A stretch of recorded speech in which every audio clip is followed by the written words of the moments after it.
உலகத்துல ஆண்டவர் தன்னுடைய பிள்ளைகள் மேலா இருக்கணும் அப்படிதான் விரும்புகிறார். என்னுடைய மகனை ஒருவேளை நான் கடைக்கு அழைத்து சென்றுகிறேன் என்று வைத்துக் கொள்ளுங்கள். நான் அவனுக்கு சிறந்த ஒரு வஸ்திரத்தை தான் வாங்கி கொடுக்க விரும்புவேன்.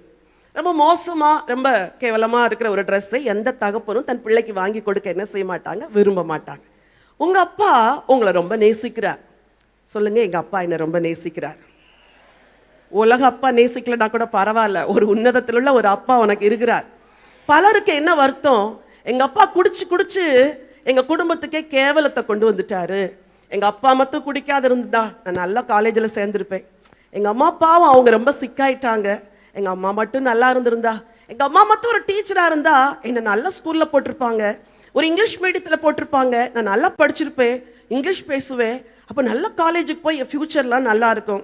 என் ஃபேமிலி ரொம்ப மோசம், ரொம்ப கஷ்டம், ரொம்ப தரித்திரம், அப்படிப்பட்ட ஒரு இடத்துல நான் பிறந்துட்டேன், அதனால தான் நான் இன்னும் கஷ்டத்தில் இருக்கிறேன் அப்படின்னு நீ நினைக்கலாம்.